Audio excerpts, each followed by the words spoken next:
नमस्कार विद्यार्थी मित्रांनो. आज आपण इयत्ता 5वी मधील परिसर अभ्यास भाग 1 या पुस्तकांमधील आपली पृथ्वी व आपली सूर्यमाला हा घटक पाहणार आहोत.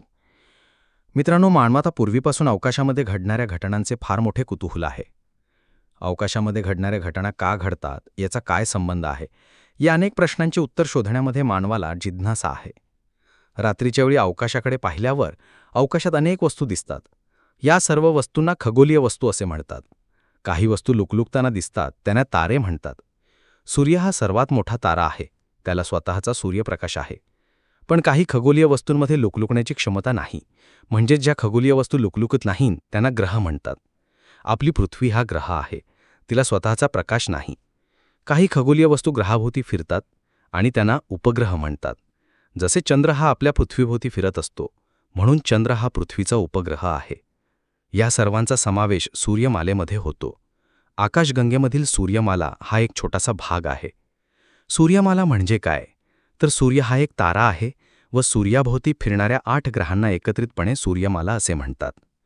सूर्यमालेमध्ये सूर्य, बुध, शुक्र, पृथ्वी, मंगळ, गुरु, शनी, युरेनस, नेपच्यून अशा प्रकारे ग्रहांचा क्रम आहे. मंगळ व गुरु यांच्या दरम्यान असणाऱ्या खगोलीय वस्तूंना लघुग्रह असे म्हणतात. आपल्या सर्वांना माहीत आहे का, एखादी वस्तू वरती टाकली असता ती खालतीच येते. म्हणजे पृथ्वीकडे एखादी वस्तूला स्वतःकडे आकर्षून घेण्याची क्षमता असते. त्याला गुरुत्वाकर्षण शक्ती असे म्हणतात. अवकाशाचे निरीक्षण करताना अवकाशामध्ये सुद्धा बऱ्याच वेळेला जावे लागते. त्यामुळे पृथ्वीवरून अवकाशात जात असताना गुरुत्वाकर्षणाच्या विरुद्ध दिशेने जावे लागते.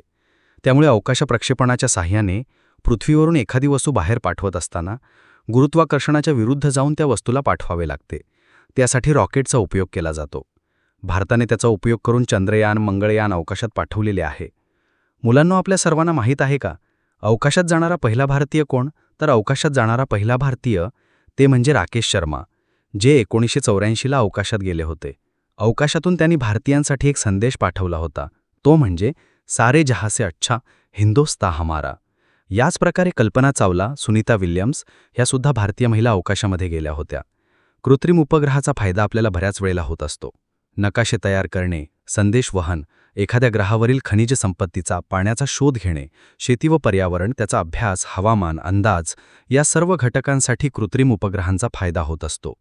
अशा प्रकारे आपण या पाठांमध्ये अवकाशामध्ये असणाऱ्या वस्तूंचा अभ्यास केला आहे. भविष्यात या घटकांचा आपण सविस्तर अभ्यास करणार आहोत. धन्यवाद.